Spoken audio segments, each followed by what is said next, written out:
A Thin Line Between Love and Hate is a comedy drama that was written and directed by actor and comedian Martin Lawrence.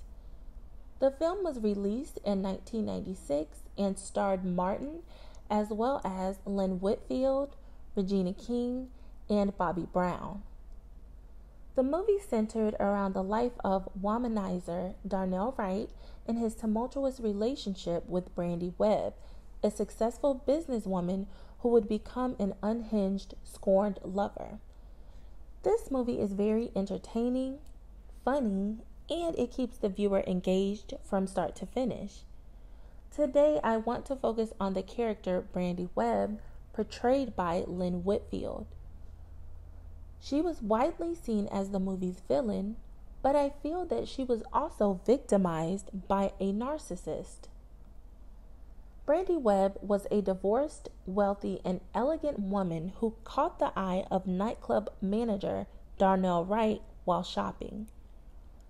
She initially declined his advances and viewed his way of pursuing her as immature play. However, she eventually fell for his deceitful ways and gave him a place in her life. This was a huge mistake on Brandi's part. She was not innocent, but her plight is not something I have seen discussed nearly as much as her psychotic rampage toward the middle and end of the movie. Here are 3 ways that Brandi was victimized. Number 1, she was heavily pursued by Darnell. Darnell, who already had his own roster of women, saw Brandi as a challenge.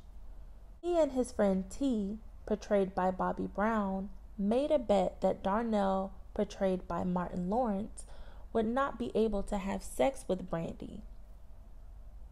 However, the way that he chased after her, the typical woman could not be aware that he was only after sex.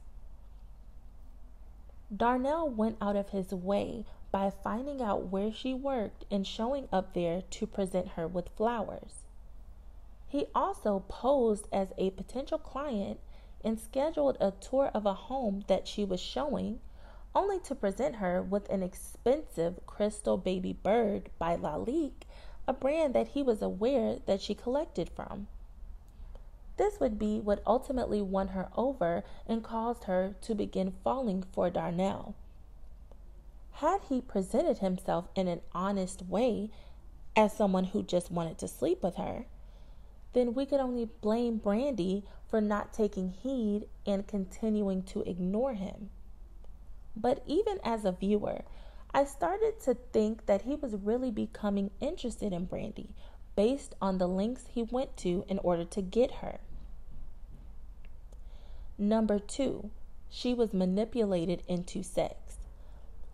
Brandi, due to past experiences with men later revealed in the film, was afraid of being hurt again. She began to distance herself from Darnell when things would get physical. He would become visibly upset by this, and he was very vocal about it. He even told her that if she wanted to be his woman, she would need to stop playing games and take it to the next level. Of course, that next level being sex. What's so manipulative about this is that Darnell never had intentions to take Brandi seriously as his woman. So using the promise of a relationship as leverage to get her to have sex with him was deceitful and wrong. Number 3, she was discarded and Darnell never acknowledged her feelings. Once Darnell had sex with Brandi and won the bet with T, he still used her. And when he was done with that, he discarded her. Darnell had been made aware that Brandi killed her ex-husband because she caught him cheating. Therefore, he was aware that she was emotionally unstable and fragile. However, he still accepted the shopping trips, limo rides, and still manipulated her into thinking he was really interested in a long-term relationship. When he decided to fully pursue Mia, his childhood friend and true love interest, portrayed by Regina King, he completely threw Brandi to the woods. While he visited every other woman on his roster to make them aware of the fact that he was no longer going to be seeing them, he did not extend that same courtesy to Brandi. This left her confused, full of anger and hatred, and led her on a psychotic tirade to destroy Darnell and Mia. I am in no way excusing Brandi's behavior. She did involve others, like Darnell's mother and Mia, in a mess that they did not create. She also used violence, lied to the police, faked injuries, and overall, she overreacted to the entire situation. However, I believe Darnell's actions should be taken into consideration as well to determine what ultimately led to him almost losing his life. What do you think? Do you think Darnell deserved what happened to him? Do you think Brandi should have seen the signs from the beginning? Please leave your thoughts below. Ciao.